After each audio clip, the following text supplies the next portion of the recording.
Hello students. हम second unit study कर रहे हैं kinematics.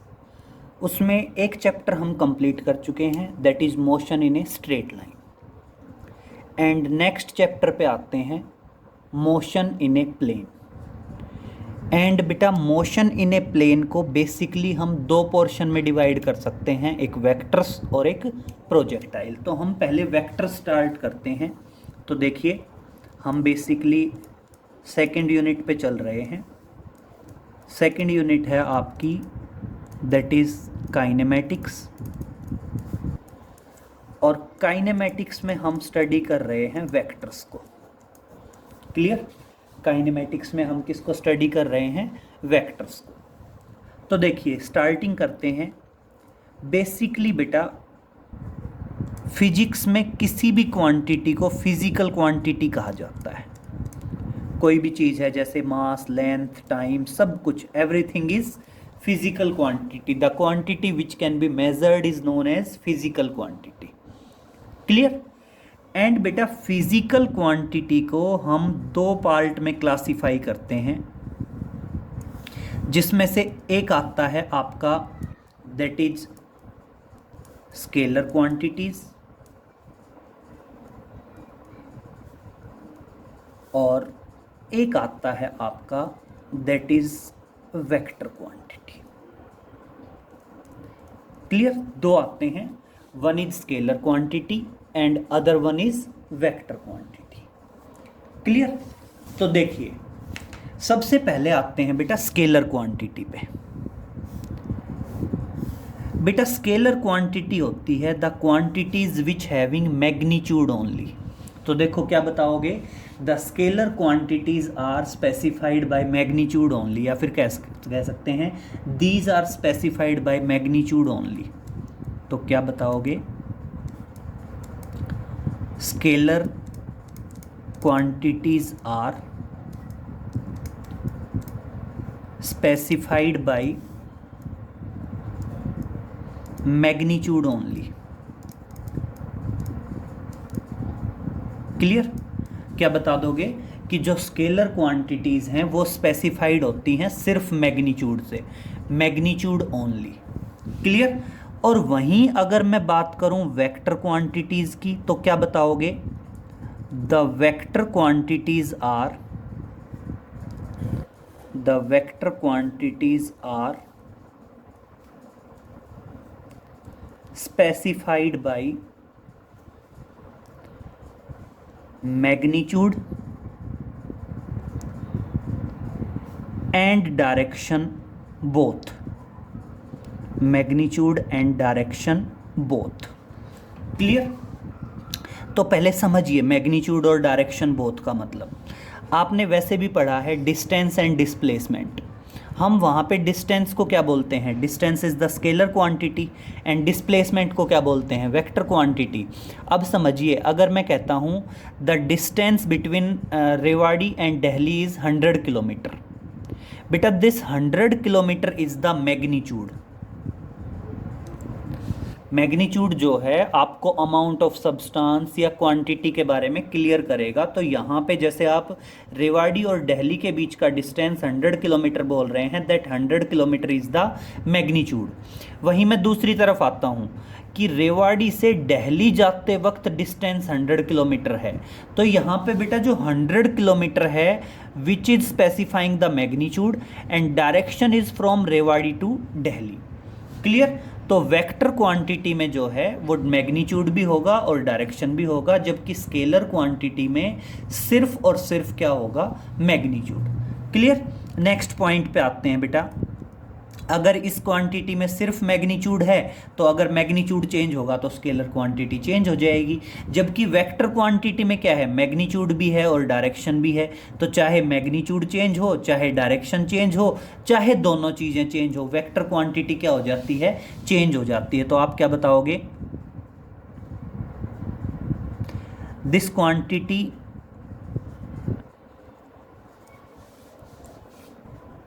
Can change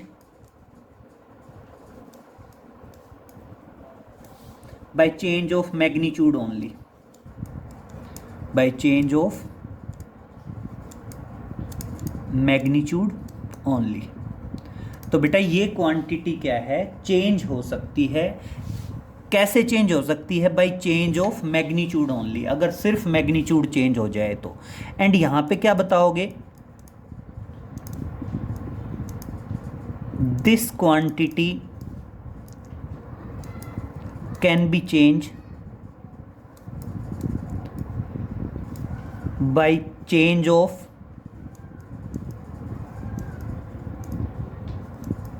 magnitude only, direction only और बोथ। क्लियर? तो आपकी जो वेक्टर क्वांटिटी है, मैग्नीट्यूड चेंज होने से, डायरेक्शन चेंज होने से, या दोनों की दोनों चीजें चेंज होने से भी क्या हो सकती हैं? चेंज हो सकती हैं। Clear?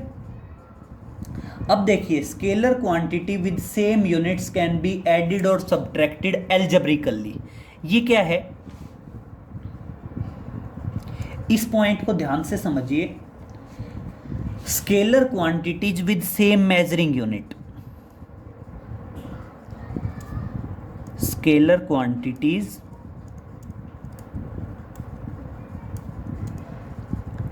With same measuring units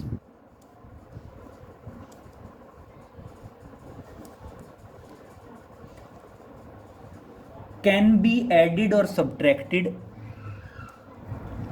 can be added or subtracted normal algebraically, subtracted according to ordinary method या ordinary according to normal algebraic rules, normal algebraic rules. ये पॉइंट समझिए बेटा। जैसे आप नॉर्मल मैथमेटिक्स में नहीं पढ़ते हैं एल्जेब्रा में कि सेम साइन की क्वांटिटीज़ ऐड हो जाती हैं, अपोजिट साइन की क्वांटिटीज़ सब्ट्रैक्ट हो जाती हैं। तो आपके जो नॉर्मल एल्जेब्रिक रूल है ना, नॉर्मल एल्जेब्रिक रूल से ये क्वांटिटी क्या हो सकती हैं? ऐड या सब्ट्रैक्ट हो सकती हैं। और बेटा ध्यान रखना, vector quantities cannot be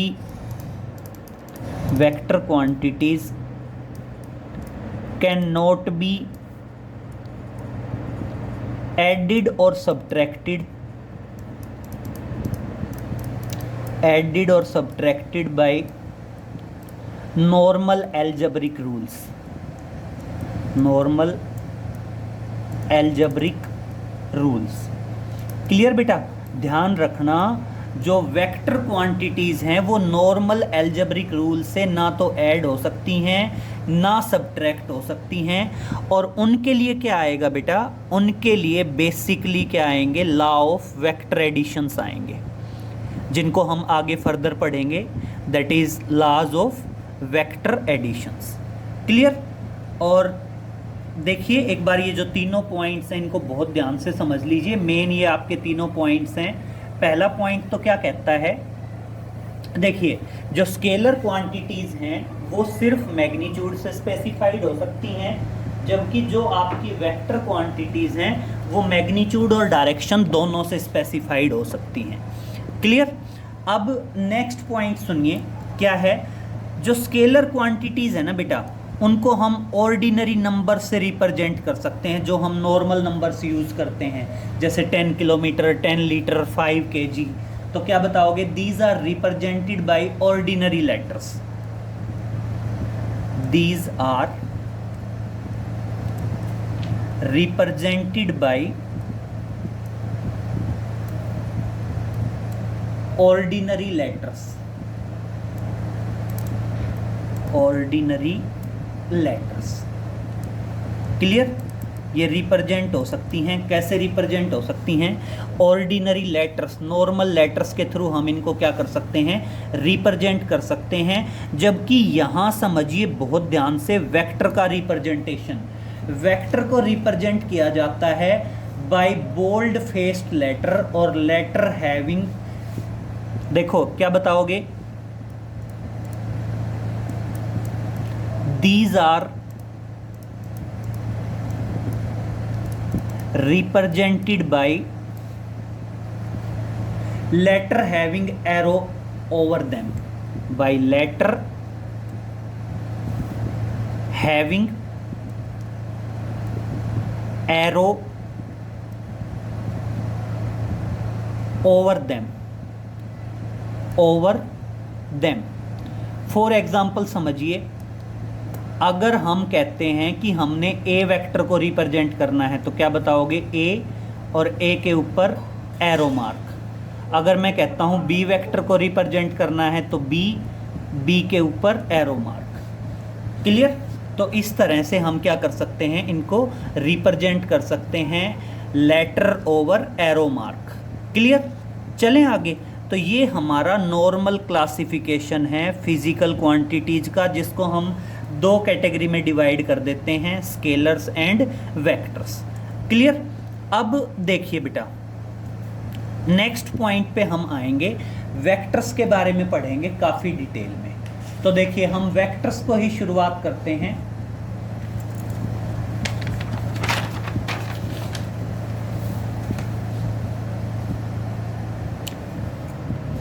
तो देखिए बेटा, हम वेक्टर्स पे चलते हैं।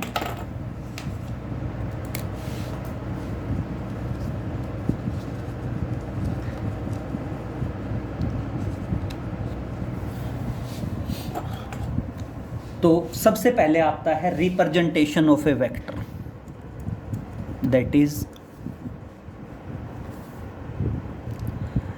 रिप्रेजेंटेशन ऑफ वेक्टर,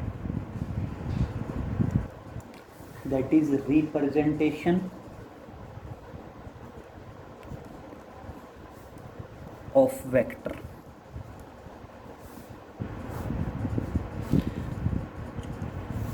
बेटा रिप्रेजेंटेशन ऑफ वेक्टर क्या होता है? वेक्टर रिप्रेजेंट किया जाता है, vector is represented by line with arrow head.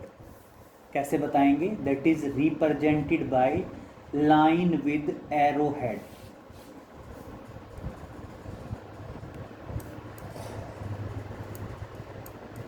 Line with arrow head. अब ये समझिए बेटा, ये कोई वेक्टर है, यहां पे क्या होता है, this is the tail of the vector, this is the head of the vector. Clear? तो बेटा यहां पे जो लाइन लेंथ होती है, जो लाइन लेंथ होती है, वो लाइन लेंथ रिप्रेजेंट करती है वेक्टर के मैग्नीट्यूड को। क्लियर? और बेटा जो आपका एरो हेड होता है, वो एरो हेड रिप्रेजेंट करता है डायरेक्शन को। क्लियर? दो चीजें हैं, जो लाइन लेंथ है वो आपके मैग्नीट्यूड को रिप्रेजेंट करती है, और जो एरो हेड है वो आपके डायरेक्शन को रिप्रेजेंट करता है। क्लियर हुआ? तो जो लाइन लेंथ है that will represent the magnitude, और जो एरो हेड है that will represent the direction.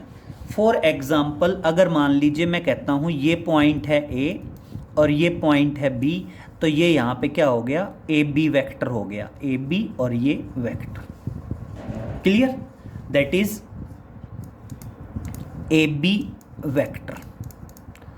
Simple है। आप कभी भी वेक्टर को रिप्रेजेंट करेंगे उसके ऊपर एरो मार्क लगा के। क्लियर? अब देखिए बेटा, अगर आप कोई भी वेक्टर कहोगे, किसी भी वेक्टर में उसकी मैग्नीट्यूड भी होगी और साथ में उसकी क्या होगी बेटा, डायरेक्शन भी होगी। क्लियर? तो आप कोई भी मान लीजिए, जैसे आप कहते हैं ए वेक्टर है। क्लियर? तो इसमें क्या होगा, ए वेक्टर में इसका मैग्नीट्यूड भी होगा और डायरेक्शन भी होगी।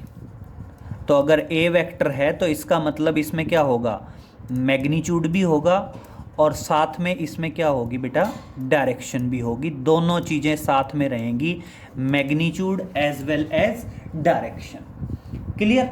सबसे पहले हम पढ़ते हैं वेक्टर बेसिकली दो टाइप्स के होते हैं,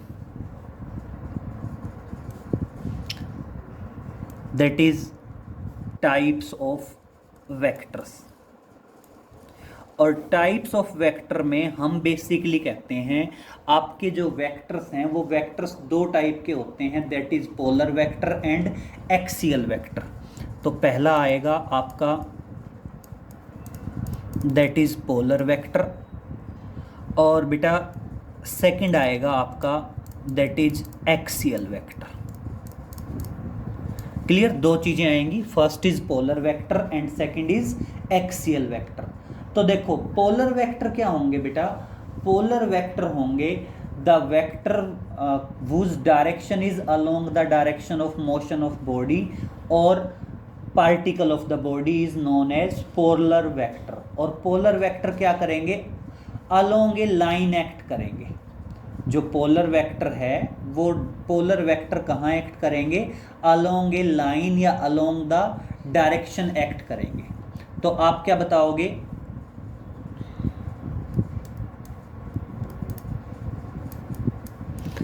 these vectors are act along a direction, these vectors are act along a direction। ये वेक्टर्स क्या करते हैं, किसी एक डायरेक्शन के अलोंग एक्ट करते हैं। these vectors act along a direction।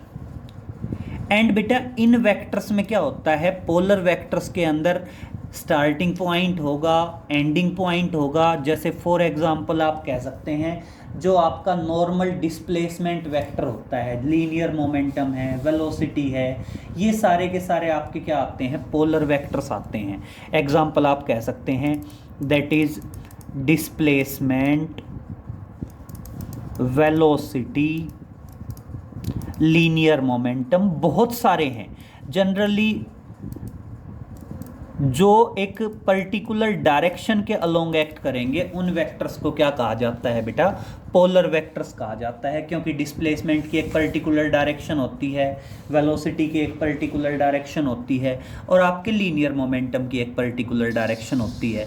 लेकिन अगर मैं एक्सियल वेक्टर की बात करूं तो एक्सियल वेक्टर क्या है, these act along the direction of axis of rotation of the body. ये किसी एक्सिस ऑफ रोटेशन जैसे एंटी क्लॉकवाइज या क्लॉकवाइज या एंटी क्लॉकवाइज। तो एक्सियल वेक्टर क्या है बेटा, एक्सियल वेक्टर क्या है, these are the vector whose direction is along the axis of rotation. These vectors are act along the axis of rotation, these vectors are act along the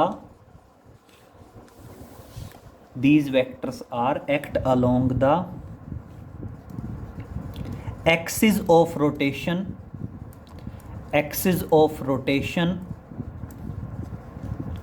of the body। और बता सकते हैं जैसे या तो direction होगी clockwise और या फिर डायरेक्शन होगी एंटी क्लॉकवाइज।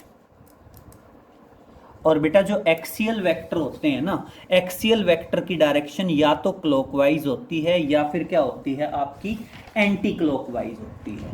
क्लियर? और इसमें देखिए आप सिंपल बताएंगे, जैसे एग्जाम्पल है आपका एंगुलर वेलोसिटी है, एंगुलर एक्सेलरेशन है जब बॉडी रोटेशनल मोशन में होती है, that is angular velocity, torque, angular acceleration, angular momentum. मतलब जनरली एक्सियल वेक्टर कब एक्ट करते हैं, जब बॉडी रोटेशनल मोशन में होती है उस टाइम पे एक्सियल वेक्टर एक्ट करते हैं। और लीनियर मोशन में जनरली आपके कौन से एक्ट करते हैं, पोलर वेक्टर्स एक्ट करते हैं। क्लियर? चलें आगे। तो देखिए नेक्स्ट कुछ आता है, बेसिक पॉइंट्स बताए गए हैं वेक्टर्स के बारे में, उन्हें डिस्कस करेंगे। तो देखिए नेक्स्ट चलते हैं। सबसे पहले बात करते हैं दैट इज इक्वल वेक्टर्स, और फिर बात करते हैं अनइक्वल वेक्टर्स। तो देखिए पहले आता है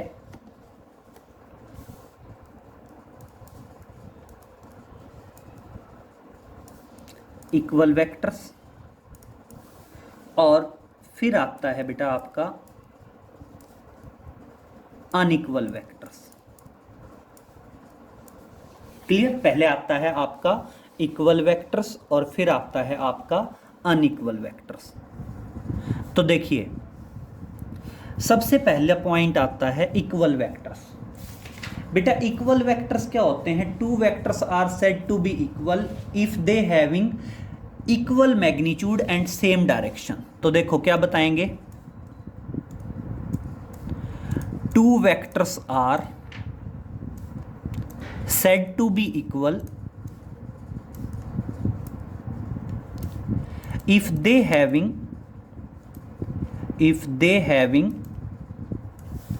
equal magnitude, they having equal magnitude and same direction। Clear बेटा? अगर उनके अंदर क्या हो, अगर उनके अंदर सेम मैग्नीट्यूड हो और सेम डायरेक्शन हो, इक्वल मैग्नीट्यूड और सेम डायरेक्शन, तो उन्हें हम क्या कहते हैं? Those are known as the equal vectors. अब समझिए, बहुत ध्यान से देखेंगे। मान लीजिए मैं कहता हूं ये एक वेक्टर है ए वेक्टर, क्लियर, और ये एक वेक्टर है बी वेक्टर। तो देखो हम पहले ही बता चुके हैं, जो लाइन की लेंथ होगी वो मैग्नीट्यूड को रिप्रेजेंट करेगी और जो एरो हेड होगा वो एरो हेड किसको रिप्रेजेंट करेगा? डायरेक्शन को। तो अगर हम यहाँ पे देखें तो दोनों की लाइन लेंथ इक्वल है, लाइन लेंथ इक्वल है तो दोनों का मैग्नीट्यूड इक्वल हो गया और दोनों के एरो हेड सेम डायरेक्शन में एक्ट कर रहे हैं। तो इस तरह से आप क्या कह सकते हैं कि आपका जो ए वेक्टर है that is equal to B vector. जो आपका ए वेक्टर है वो किसके बराबर हो गया बेटा? बी वेक्टर के बराबर हो गया। क्लियर? फिर दूसरा अनइक्वल वेक्टर्स क्या होंगे? कोई एक चीज अनइक्वल हो जाए, चाहे तो डायरेक्शन, चाहे मैग्नीट्यूड और चाहे दोनों के दोनों, उन्हें हम क्या कह देते हैं? अनइक्वल्स कह देते हैं। क्लियर? तो अनइक्वल को डिफाइन करने की जरूरत नहीं, कैसे भी बता सकते हैं, चाहे मैग्नीट्यूड डिफरेंट हो, चाहे डायरेक्शन डिफरेंट हो और चाहे दोनों चीजें डिफरेंट हो, वो क्या आ जाएंगे? आपके अनइक्वल वेक्टर्स की कैटेगरी में आ जाएंगे। क्लियर? तो इक्वल और दूसरा क्या आ गया आपका? Unequal vectors. एक आता है बेटा नेगेटिव वेक्टर, एक आता है नेगेटिव वेक्टर्स या नेगेटिव वेक्टर। ये समझिए नेगेटिव वेक्टर क्या है।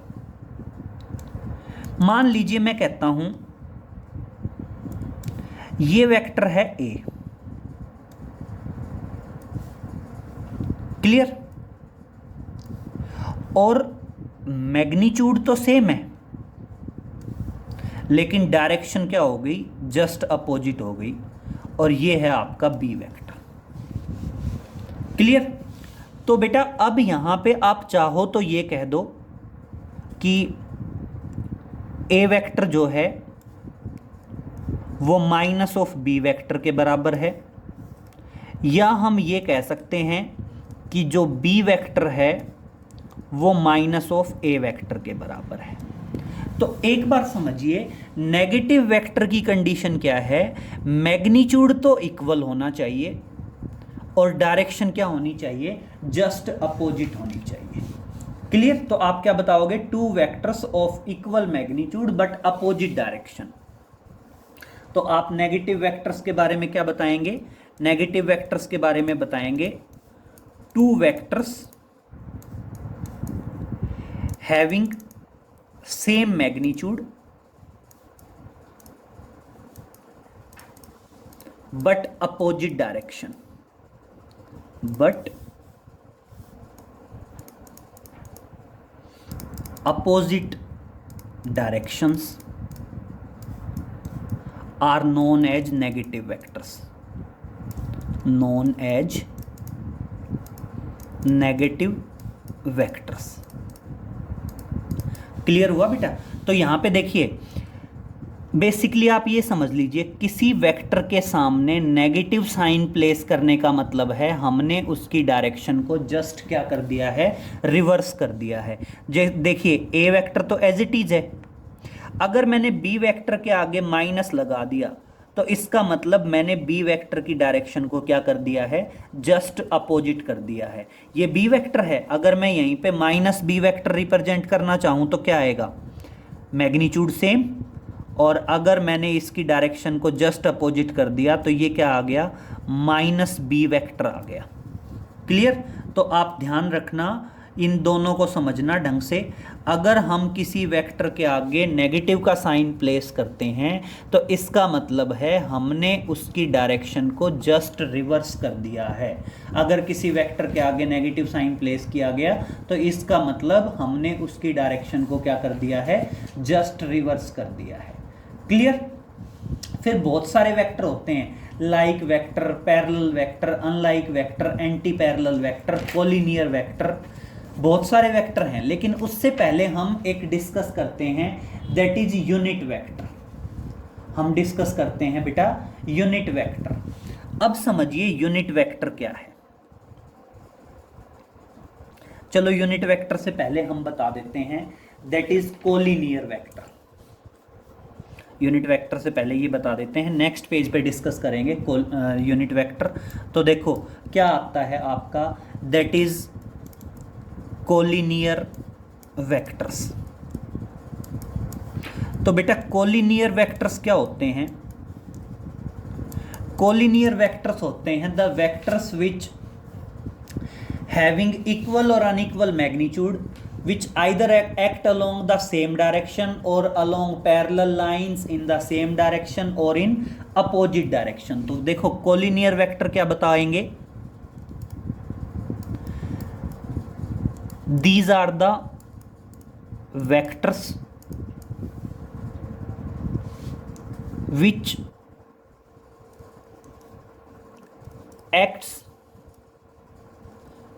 act along the same line or along the parallel lines or along the parallel lines in same direction or opposite direction or opposite directions and whatever be the magnitude। हमें magnitude से कोई मतलब नहीं है। तो देखिए एक बार समझिए, मान लीजिए ये ए वेक्टर है और ये है आपका बी वेक्टर। बेटा ये दोनों वेक्टर क्या हैं, कोलिनियर हैं। ये दोनों वेक्टर क्या हैं आपके, कोलिनियर हैं। दूसरा समझिए, मान लीजिए ए वेक्टर ये है और बी वेक्टर ये है, ये दोनों वेक्टर भी क्या हैं बेटा आपके, कोलिनियर हैं। फिर मान लीजिए एक वेक्टर ये है और दूसरा वेक्टर ये है, ये दोनों वेक्टर्स भी क्या हैं आपके, कोलिनियर हैं। क्लियर? तो कोलिनियर वेक्टर्स जो हैं वो पैरेलल भी हो सकते हैं, सेम डायरेक्शन में भी हो सकते हैं, अपोजिट डायरेक्शन में भी हो सकते हैं, मे बी इक्वल मैग्नीट्यूड के भी हो सकते हैं। जैसे यहाँ पे देखिए, यहाँ पे इन दोनों वेक्टर्स के बीच का जो एंगल है वो है 0 डिग्री, और यहाँ पे इन दोनों वेक्टर्स के बीच का एंगल कितना है, 180 डिग्री। क्लियर? अगर वेक्टर सेम डायरेक्शन में एक्ट कर रहे हैं इसका मतलब उनके बीच का एंगल क्या होता है, 0 डिग्री होता है। और अगर वेक्टर अपोजिट डायरेक्शन में एक्ट कर रहे हैं तो इसका मतलब उनके बीच का एंगल क्या होता है, 180 डिग्री होता है। क्लियर? अब नेक्स्ट पे चलते हैं बेटा। नेक्स्ट आता है आपका यूनिट वेक्टर। तो समझिए,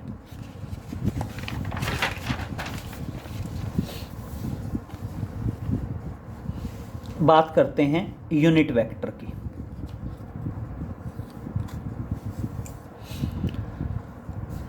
नेक्स्ट आता है आपका दैट इज यूनिट वेक्टर। बेटा यूनिट वेक्टर क्या होता है? The vector whose magnitude is 1 and having direction only. तो क्या बताएंगे? The vector whose magnitude is 1 and having direction only is known as the unit vector. तो देखिए बेटा आप क्या बताएंगे? It is the vector whose magnitude is unit and having direction only।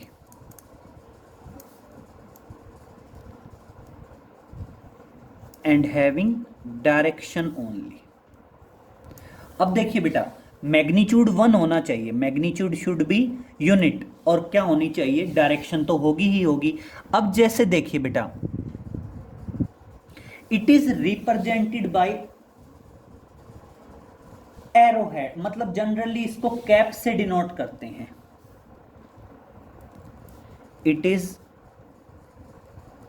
Denoted by cap, ऐसे डिनोट करते हैं, और रीड एज कैप। और कैसे रीड किया जाता है? कैप से रीड किया जाता है।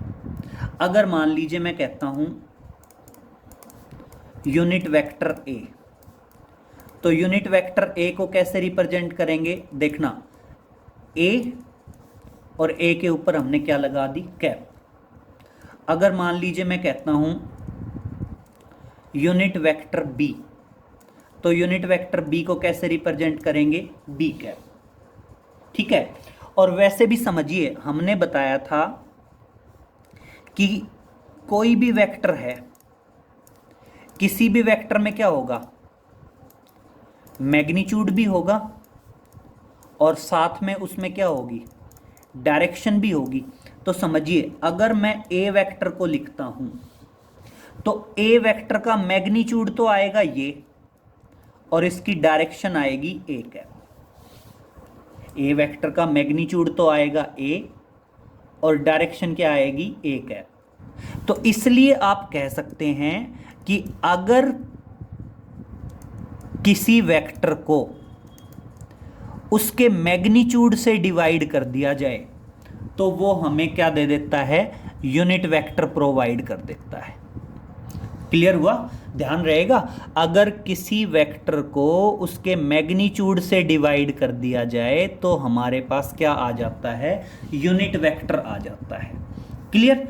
अब समझिए हम जनरली 3 एक्सिस शो करते हैं। हम जनरली क्या करते हैं? 3 एक्सिस शो करते हैं। That is X axis, that is Y axis, and that is Z axis. तो समझिए बेटा एक्स एक्सिस में यूनिट वेक्टर होता है आई कैप, बेटा वाई एक्सिस में यूनिट वेक्टर होता है जे कैप। क्लियर? और बेटा जेड एक्सिस में यूनिट वेक्टर होता है के कैप। तो देखो अगर कोई कहे, नोट में डालेंगे, अगर हम बात करते हैं आई कैप, तो आई कैप क्या है? That is unit vector along X axis. J cap that is unit vector along Y axis. और अगर मैं बात करता हूं के कैप, तो ये क्या आएगा? That is unit vector along Z axis. Clear हुआ यहां तक? That is unit vector. तो समझिए यूनिट वेक्टर में मैग्नीट्यूड तो 1 होता है और सिर्फ डायरेक्शन होती है, और जनरली किससे डिनोट करते हैं? कैप से। तो अगर मैं यूनिट वेक्टर ए लिखना चाहूँ तो ए कैप, मैं यूनिट वेक्टर बी लिखना चाहूँ तो बी कैप। अगर मैं बात करूँ I cap, J cap, K cap, तो ये क्या है? Unit vector along X axis, unit vector along Y axis, and unit vector along Z axis. अब समझिए बेटा हम बात करते हैं पोजीशन वेक्टर की। तो देखिए नेक्स्ट आता है आपका position vector, that is position vector. अब समझिए पोजीशन वेक्टर को क्या बताएंगे बेटा। पोजीशन वेक्टर क्या है? It is the vector, it is the vector which describe the position of the particle, या फिर क्या कह सकते हैं, it is the vector which is drawn from the origin, which is drawn from the origin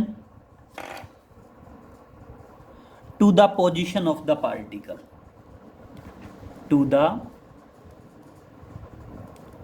position of the particle।